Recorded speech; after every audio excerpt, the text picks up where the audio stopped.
Discofoot, le miroir du football de la diaspora congolaise.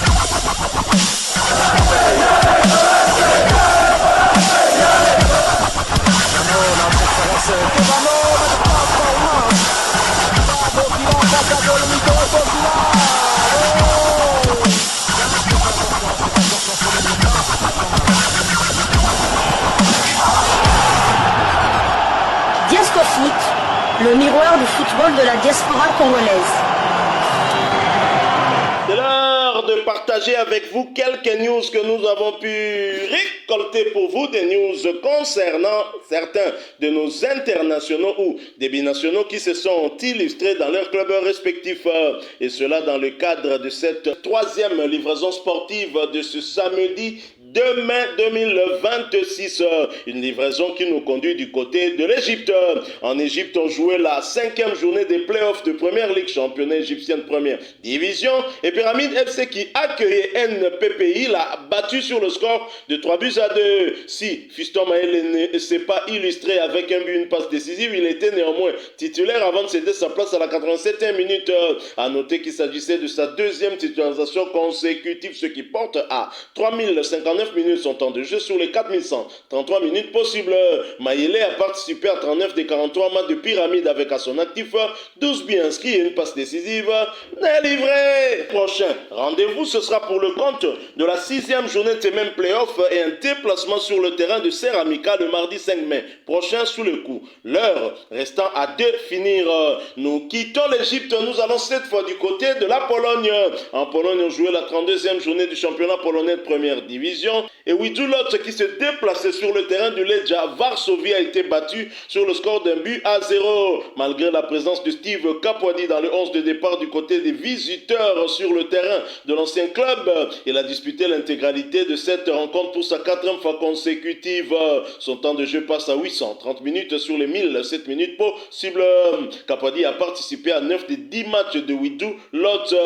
Après ce revers à l'extérieur, qui plus est, Widulot compte 36 points, 10 victoires, 6 nuls et 15 défaites, 36 buts inscrits contre 38 encaissés. Prochain rendez-vous, ce sera pour le compte de la 33e journée du même championnat et la réception de l'Echea le samedi 8 mai prochain sous le coup de 13h45 de Kinshasa, 14h45 heure de Walikale. Nous sommes à l'est de la République démocratique du Congo.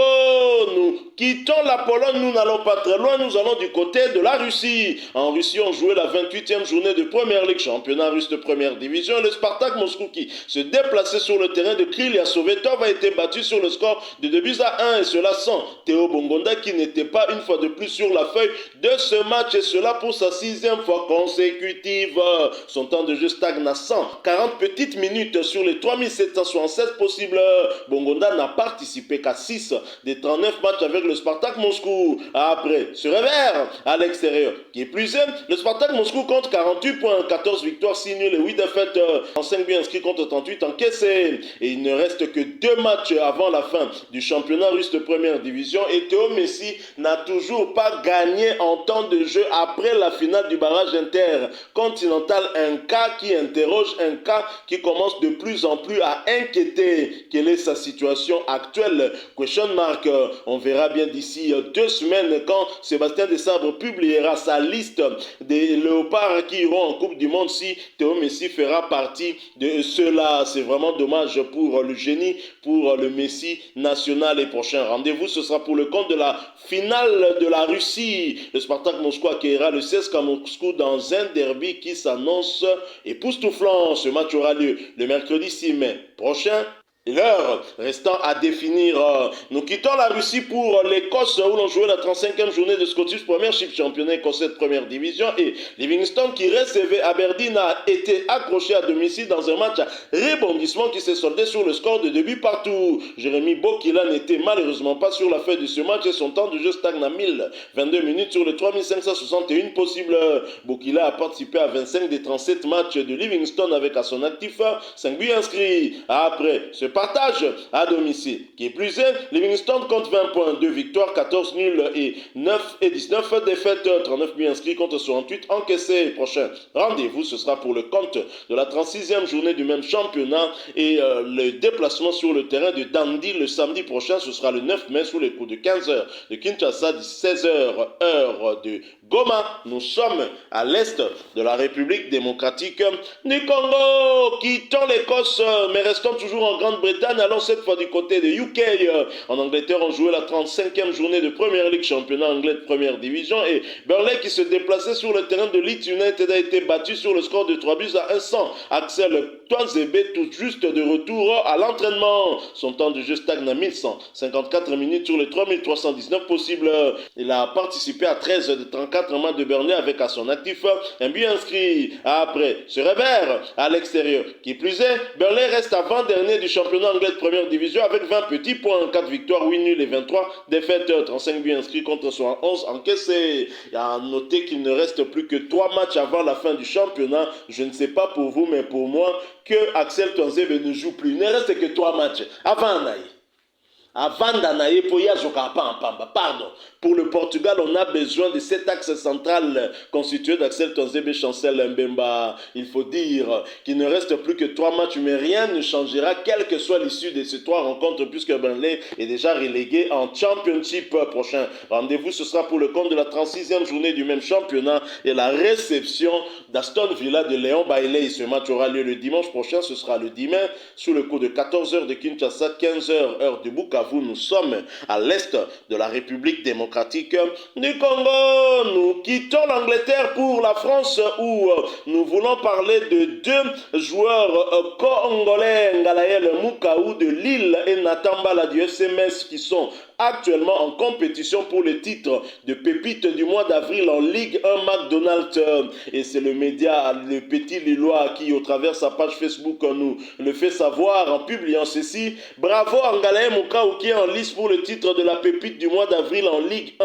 Le Dog est opposé à Nathan Bala FC Metz et Samir El Mourabet du Racing Club de Strasbourg. Et pour voter, ça se passe ici. Vous cliquez sur ce lien-là et vous allez voter. Et moi, j'ai déjà voté, chers amis. Voilà pourquoi je vous en parle, pour que vous puissiez aussi voter. Ce prix récompense les jeunes talents les plus prometteurs du championnat français de Ligue 1.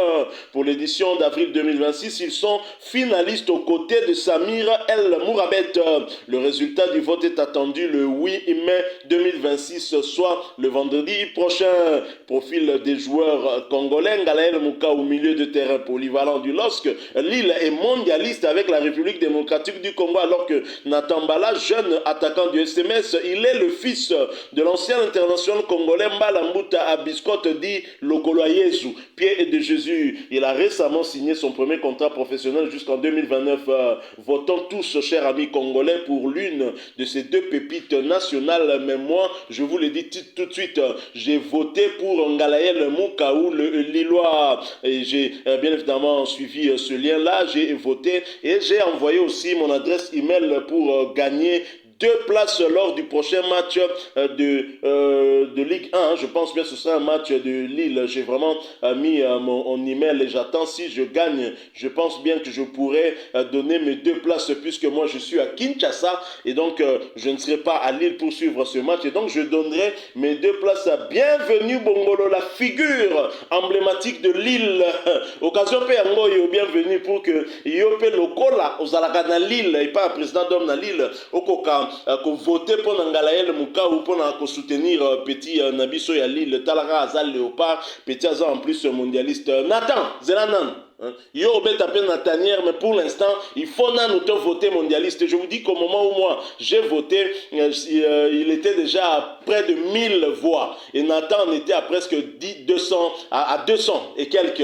Et notre ami de Strasbourg, Mourabet, lui, n'était qu'à quelques, en tout cas moins de 100. Et donc je crois que Congolais, il est déjà mon bondo. Surtout, on dit ça, Stade de France, on a donc, car à un moment, vous avez un stade, vous votez massivement pour que Ngalael Moukao a gagné prix Wana pépite du mois d'avril parce qu'il était excellent ce mois d'avril. Je suis heureux de voir deux Congolais dont un est déjà international et un autre demi-international puisque son papa l'était. Lokola Yezu, pied de Jésus. Donc, bienvenue Bongolo, la figure emblématique de l'île Kobo Sanate. Sur a gagné 2 places dans la routine de l'Oyango, mais yo moko pe votaka déjà. Yepsape na bande konayo ba voter pour la petite nabiso à l'île Ngalael Moukao. Alors, nous quittons la France pour revenir ici en République démocratique du Congo à Kinshasa pour parler de la Fédération congolaise de football association pour les élections à la FECOFA prévue le 20 mai prochain. La commission électorale a rendu public son rapport le vendredi 1er mai entraînant l'invalidation provisoire de 6 candidats sur les 9 en lice pour briguer la présidence de cet organe fêtier du football congolais. Candidats invalidés, je précise provisoirement, les dossiers jugés irrécevables pour non-conformité administrative incluent des figures majeures du football congolais à commencer par Chris Chabani Nonda, ancien capitaine de Léopard double brassard, Aziz Makoukoula, ancien international portugais, Jean-Claude Moukania, ancien capitaine de Léopard, Jean-Max Mayaka, ancien président du Daring Club monté en PMB et administrateur du Renaissance Football Club, Patou Mangenda, ancien secrétaire au niveau de la FECOFA, Kevin Issa, motif de leur invalidation.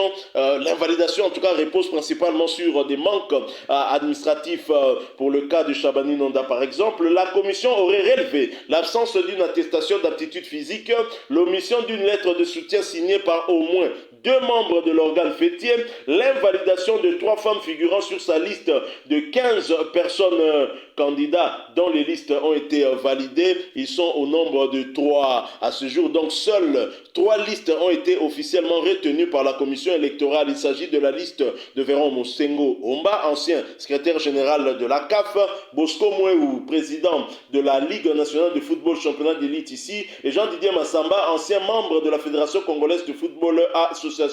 Mais ce n'est pas terminé, puisque la prochaine étape ce sera na kotisi recours penazuye à noter na sala na candidature nanga nini na problème nanga. Voilà, il est important donc de noter que cette décision n'est pas définitive. Heureusement pour ceux-ci candidats, en fait les candidats recalés disposent d'un droit de recours auprès de la commission spécialisée pour compléter leur dossier ou contester la décision avant la retenue du scrutin. On attendra en tout cas qu'ils fassent leur recours et ensuite on saura quels seront les candidats qui seront retenus définitivement, mais ça interroge. Cette décision déjà interroge.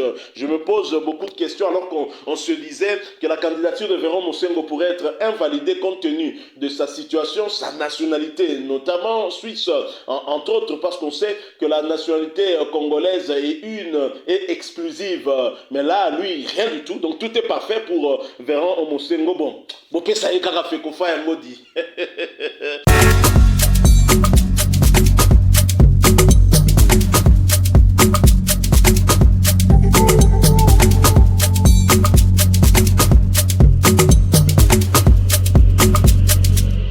Voilà qui met fin à cette 3e livraison sportive de ce samedi 2 mai 2026. Vous l'avez aimé, laissez-nous un maximum de j'aime. Partagez avec nous en commentaire votre point de vue. Abonnez-vous sur cette chaîne Diasco Foot parce que nous sommes et restons le miroir du football de la diaspora congolaise. N'oubliez pas d'activer la petite cloche de notification histoire de ne plus rien manquer des prochains sujets que nous allons vous proposer. Avant de nous quitter définitivement, permettez-moi d'envoyer toutes mes forces à Fally Ipupa Dicap, la merveille. Fally Ipupa qui joue son premier stade de France ce samedi. Demain, Diasco Foot n'est pas là, Diasco Foot ne sera pas là, mais Diasco Foot sera là. Parce que il y a Diasco Foot, mais il y a Stade de France où on a courage à Fally Ipupa de Bandal, de Kinshasa à Paris, à Saint-Denis, au Stade de France. C'est un événement. Félicitations à Fally Ipupa. Encore une fois, merci à vous tous pour nous avoir prêté votre temps, avec espoir de vous retrouver bientôt dans un autre sujet d'actualité. En attendant, portez-vous bien. Et Diasco Foot vous dit bye bye.